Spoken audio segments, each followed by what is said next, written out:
ที่เห็นอยู่นี่โบเมนเนื้อเด้อพี่น้องคือข้าวเหนียวทอดเสร็จแล้วหน้าตาก็จะเป็นประมาณนี้น่ากินบ่พี่น้องลองเฮ็ดกินมาเด้อแซ่บหอมให้บ่แซ่บๆข้าวเหนียวร้อนๆพี่น้องโอ้ยน้องข้าวเหนียวข่อยนี่บ่เบิ่งดูดีมีราคาขึ้นมาเลย เป็นเนื้อคือกับอันนั้นอย่างก็เบอร์เกอร์หรือว่าอย่างที่เขาคลุกเป็นขนมปังแต่จริงมันเป็นข้าวเหนียวค่อยปั้นเป็นก้อนเนาะเดี๋ยวมาเบิ่งอันนี้คือทอดเสร็จเรียบร้อยแล้วหน้าตาก็สิเป็นตาแซ่บแล้วพี่น้องคือกับอันนั้นนะบางคนมักก็ใส่ไข่หั่นน่ะ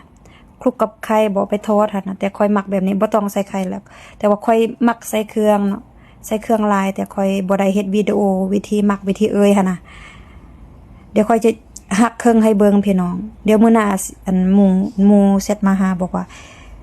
อกวิธีเฮ็ดเด้แต่ค่อยบอกเพิ่นแล้วแต่มื้อหน้าสิเฮ็ดวิดีโอให้คนอื่นเบิ่งเลยเนาะว่าค่อยใส่อีหยังแดหั่นน่ะก่อนสิได้มาแบบนี้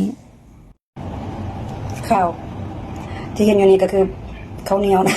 ข้าวเหนียวอินเตอร์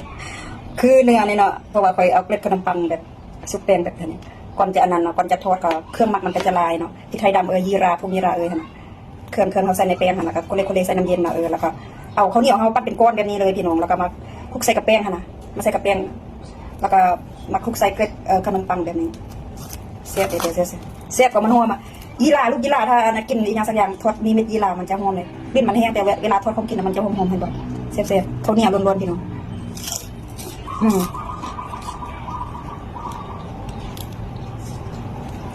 หอมเม็ดยีรามืออาบน้ำมีซี่ก้อนน้องไปนัดเอาไปก้อนนึงเจ้าประเดี๋ยวไปน้องคุยเจ้าประเดี๋ยวยังแซ่บแต่ว่ามองว่าบ่ให้กินเผ็ดเนาะเห็นบ่เป็นเครื่องพริกไทยดำนั่น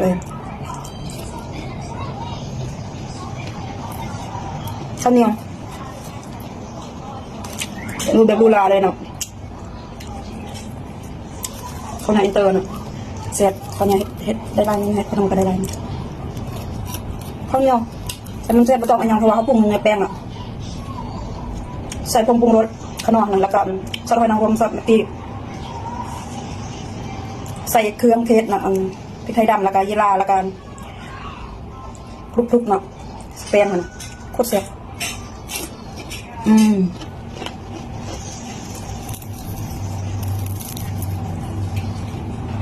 ข้าวเหนียวสด